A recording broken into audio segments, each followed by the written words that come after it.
Welcome, welcome. Today is the 24th of March. This is episode 2 of the Daily Huddle.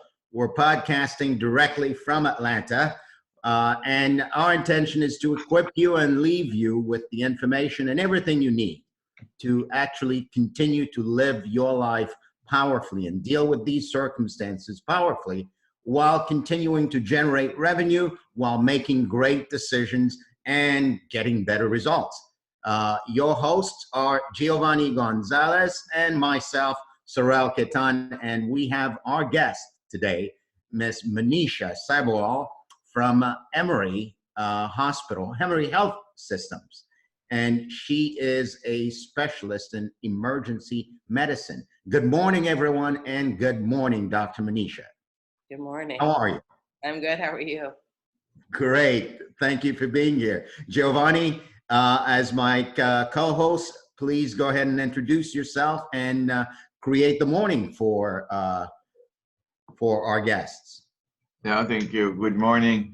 Good morning, everyone, and good morning for those that join in a little bit later and for those that listen to us a little bit later. Good morning. I'm really, truly excited to be here. And in the midst of the circumstances, I get to be a little bit excited, right? Because I get to do this daily huddle and I get to invite my significant other, who is a real hero right now and just a real hero at home and a real hero everywhere. And so we want to really thank you for doing what you do and, reinventing yourself every day and having to take the precautions that you have to take on a daily basis for those that you serve and for those that you love. So yeah, Saurel, I don't have much to add. This huddle, this morning huddle is really for people to connect to something really quick, to set up a tone for the rest of the day and set up a powerful tone so that whatever is going on in the circumstances can be uplifted. They can get a sense of this too shall pass, and they can get a sense of how to elevate ourselves, right? There is a quote that I read yesterday that I really loved, which says that a crisis doesn't make us, but reveals who we are. And this is a great opportunity to really to mold our character and get our leadership hats on and support a lot of people who probably can't see the silver lining or maybe are experiencing just some real suffering, which some people are starting to really feel. So I'm really thankful to be here. Thank you, Maneesha, for being here. And for those of you who are listening, thank you for listening in. Saurel, go ahead. Well, if you're listening, please, once you get the video, share this information far and wide, because what our guest is about to share with us today is very valuable. You are the one who can save countless lives around you by practicing what our healthcare professionals, the CDC, the World Health Organization. So Dr. Maneesha Sabharwal has been on the front line all the time. And in particular, this time around, she's right there on the front line at Emory Healthcare Systems. And this morning, she's considering with us this question: what is the contribution you make to society when you maintain social distancing? And how does that also benefit the healthcare system workers?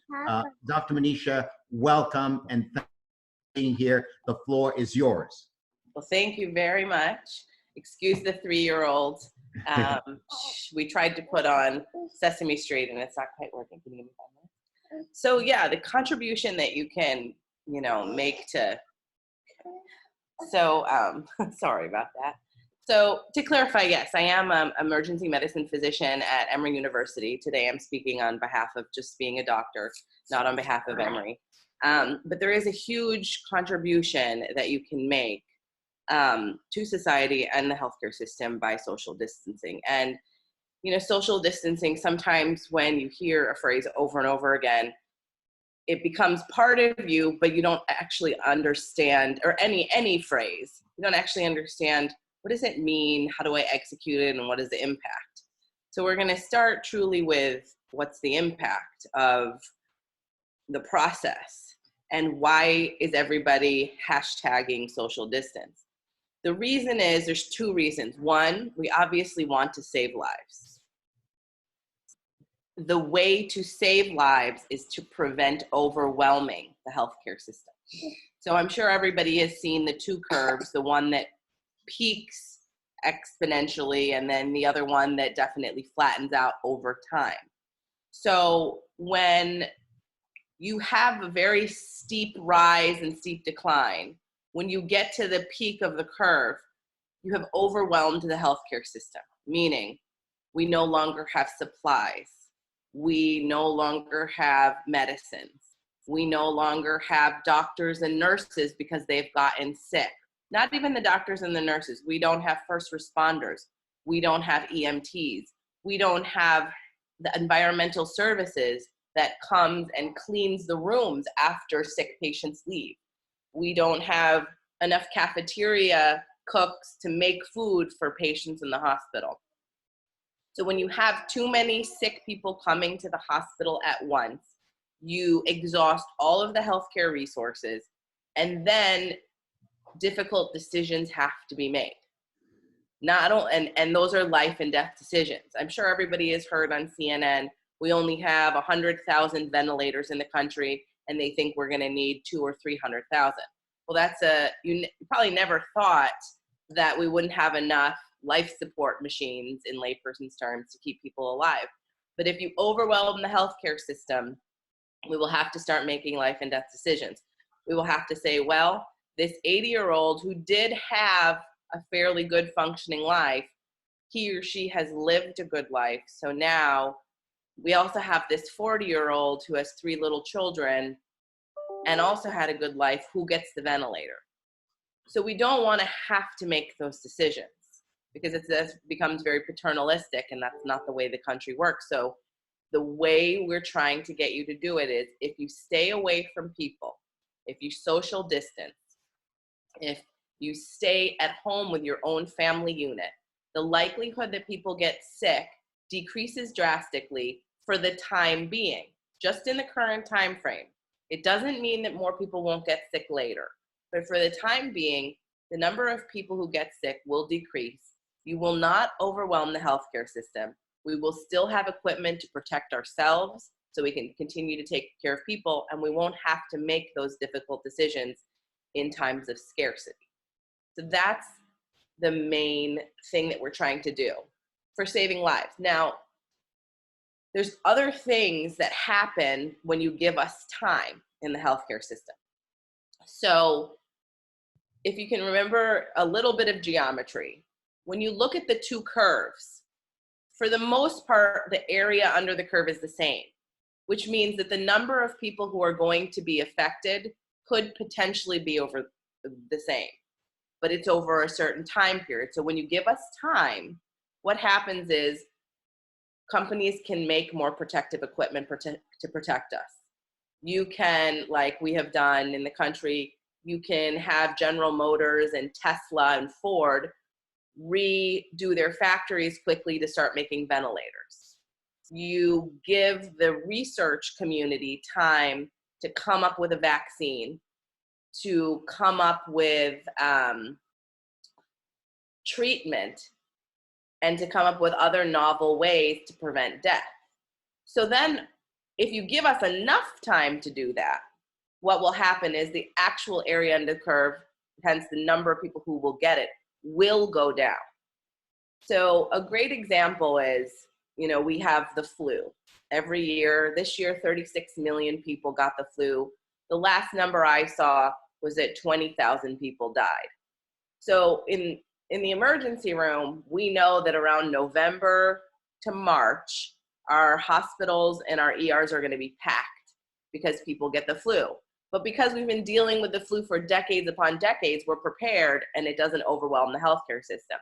But now, at the beginning of this pandemic, we were already in flu season. Now it was starting to taper off, but we're in flu season. Now you add a pandemic with a new virus, we're overwhelmed. But the reason we can handle flu season every year is because the epidemic of the flu happened in the 1900s. So now it's been a long time. We're prepared. We have a vaccine. Our supply chains are set so that we get enough that we need. So we're really asking you to social distance so we can conserve resources and give the industry time to create supplies, make ventilators, find a vaccine, and then test out medications to use to help save people's lives. There may not be a cure. The vaccine may not be like the vaccine for chickenpox or for measles or mumps or diphtheria, because this virus mutates. Those other viruses are what we call in the medical field, they're kind of dumb. They don't mutate. So it's just one vaccine for life, you have your immunity. But this one, we just need to come up, and it may end up being like a flu vaccine where you might have to do it every year, every couple years. But again, we need a lot of time to figure that out. So we'll probably have a vaccine in the next couple years.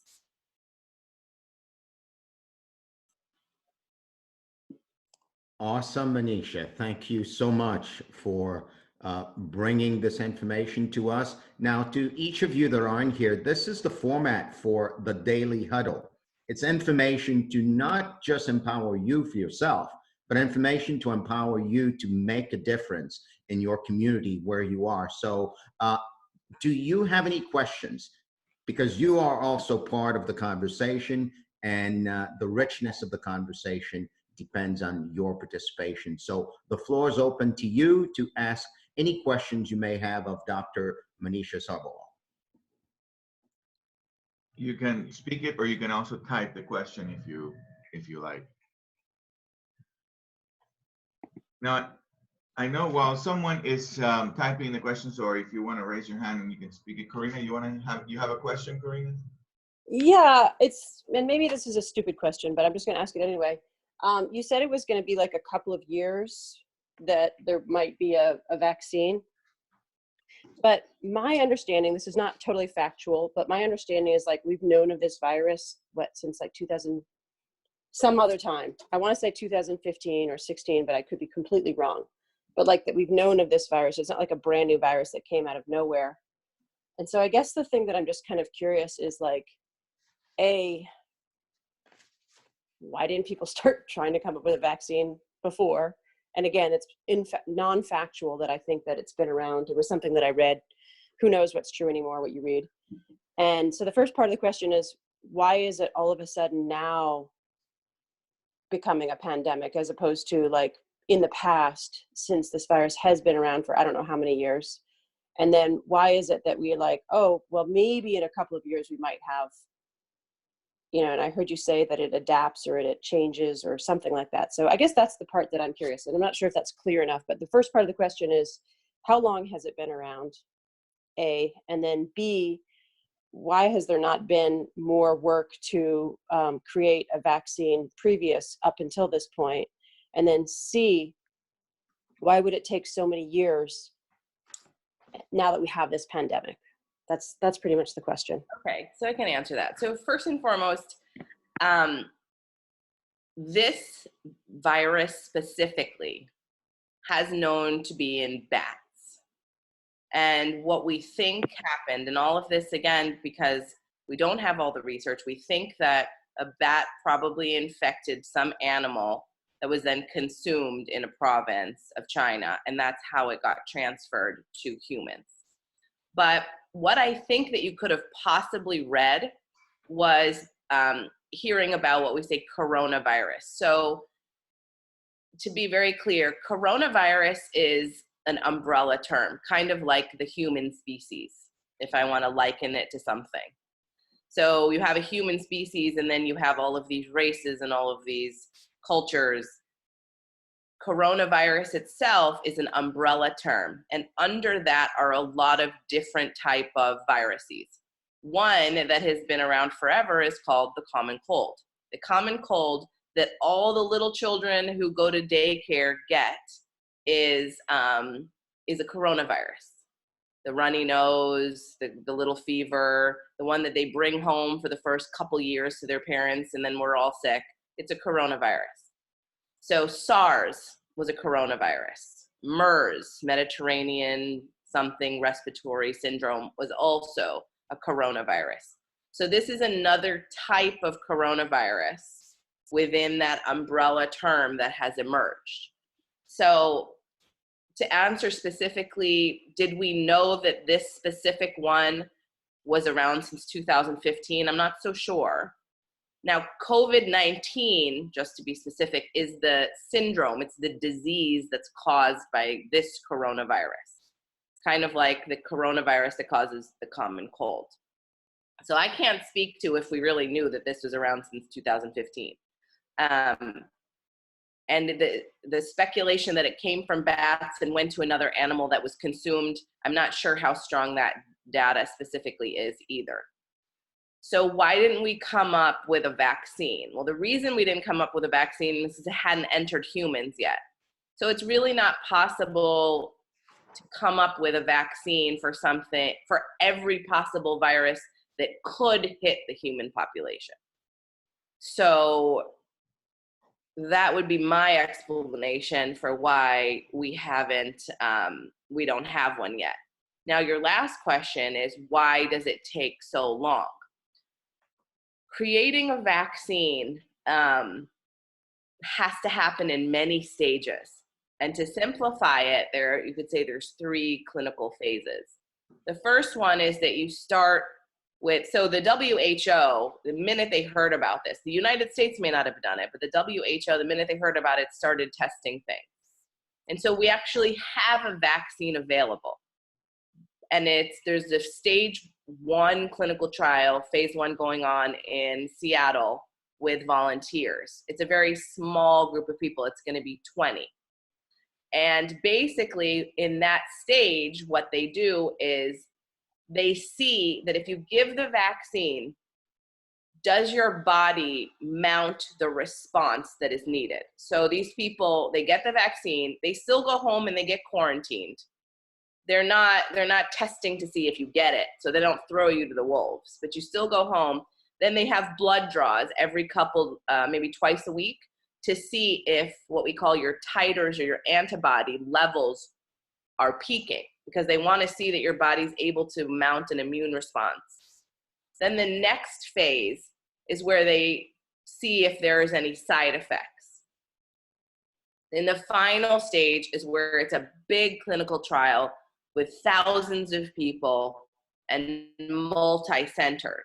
That you can't release a vaccine in this country particularly without having enough data and showing the FDA that there are more benefits than risks. Because even, when you look on television and they say, oh, here's this new drug, but call your doctor if you have nausea, vomiting, chest pain, and they list every single possible side effect you could have.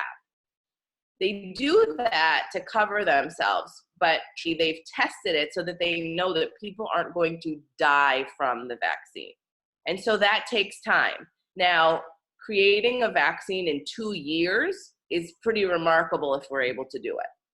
So, and it's not so much creating, right? We have lots of people creating them. They're already been created, but now we have to test them and make sure that they don't kill people. So that's why it's going to take time.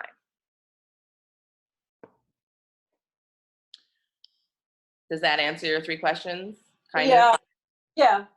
I guess the bottom line for me is like, how did it get to be so ridiculous at this point in history?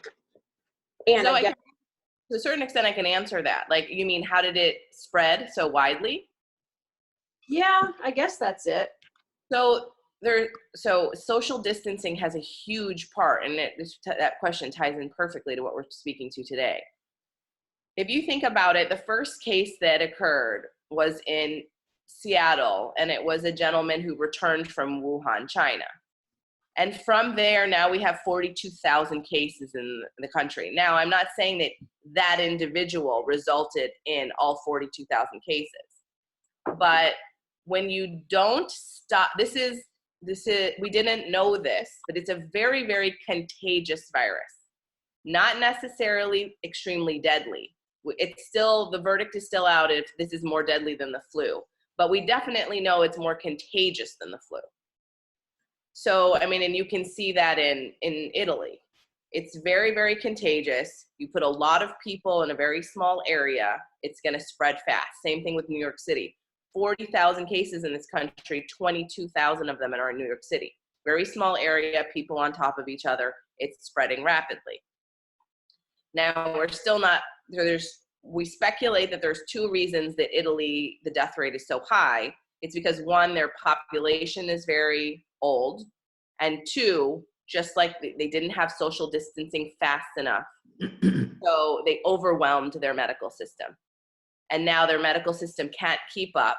They don't have the supplies, they don't have the ventilators, so they're letting people die because they have no choice. It got out of hand, and it will in this country get out of hand too, if everybody doesn't take the social distancing seriously. So, politics aside, we didn't shut down things fast enough in this country. People still are, young people particularly, are still going to the beach. They're still meeting with their extended families on Sundays. They're still traveling. They're still going to bars at night. And that was just last week. If you looked at the Kansas City bars, they were packed with young people. So that's how it got out of hand.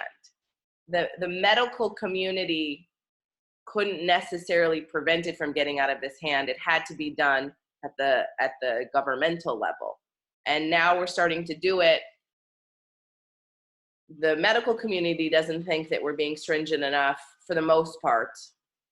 And the governmental agencies are taking their time because they're also having to look at the economy and make sure that people don't starve and make sure that children get their meals and people can still work and the economy continues to a certain extent. But that's how it got out of hand.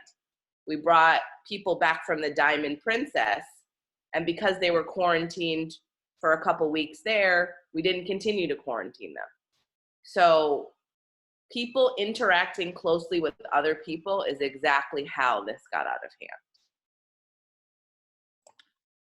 Well, Dr. Sabharwal, thank you so much for helping us continue to sound the alarm. We together, collectively and individually, can have a significant impact in stemming the spread of the coronavirus that causes COVID-19. And thank you for being on this call today. And thank you for playing your part and playing your role in making sure that we stop the spread, we don't overwhelm the medical system, and we save the lives of the ones we love, whether you know them or not. So thank you for playing your part. Dr. Sabharwal, thank you so much for bringing this information to us. Any final point you want to make to continue to sound the alarm as loud as we need to? I think that we really just need. Dr. Sabharwal, I think you wanted to also share why, when to go to the emergency room. I think you wanted to say something. Oh, yes. Yeah. So a couple things. So thank you for having me. I really appreciate it. Anything that we can do to get this word out. Just a couple things about social distancing. So in a nutshell, it's not about social isolation. It's not about isolating yourselves and not interacting with other people, but it is about, so you can go out for a walk, you can exercise, you just have to keep a good 6 feet. But it is about making sure that you're not going on picnics and you're not going on play dates and you're not sitting on benches and taking your kids to the playground. It is making sure that when you come home, you change your clothes, you take a shower before you start touching all the surfaces. And it's really about hygiene, hygiene, hygiene. So if there's any takeaway, for the common good, this is really a chance for everybody in the country to be a true hero without having to do much. We want to keep everybody alive. We don't want to decide that somebody's grandmother can't live and somebody's mother is going to live. So take all of this stuff seriously. Don't go to restaurants, and well, now in Atlanta they're closed. So that's the most important thing. We in the medical community, we are truly scared because we're already seeing these things happen. And if you're young, the older people and families are definitely taking a lot of these recommendations to heart. It's the younger people who are listening to the message of, well, it's not that bad for young people. And I do want to heed a little bit of caution about that, because I know that the millennials in particular are very socially responsible. And this is truly your time to kind of sit at home and be a hero for someone else's parents. And also it is hitting the young people hard. And young people are younger, meaning 40s, 30s, they are dying. So that's what kind of I wanted to leave you with. Lastly, for emergency room visits. So we are very, very, very overwhelmed. And there's a couple things that I want people to know about testing, particularly in Georgia. Right now, testing equipment is very low in supply. So most of us are not testing you unless you need to be admitted to the hospital. Admission to the hospital means that you are very, very ill, high fever, can't take care of yourself, can't eat or drink, can't breathe. So you don't want to come to any emergency rooms unless you feel like you're getting to that point. Because one, we'll discharge you, and two, we won't test you. We don't even have governmental permission to test you. The other thing that is not really talked about widely is that the test itself is not that good of a test. Meaning that terms that we use in medicine are called sensitivity and specificity. They're epidemiologic terms.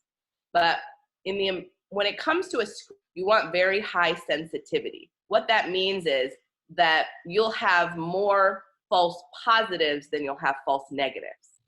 So if we test 100 people, we would want most of them with the disease to test, all of them with the disease to test positive, and then some people who don't have the disease to test positive too.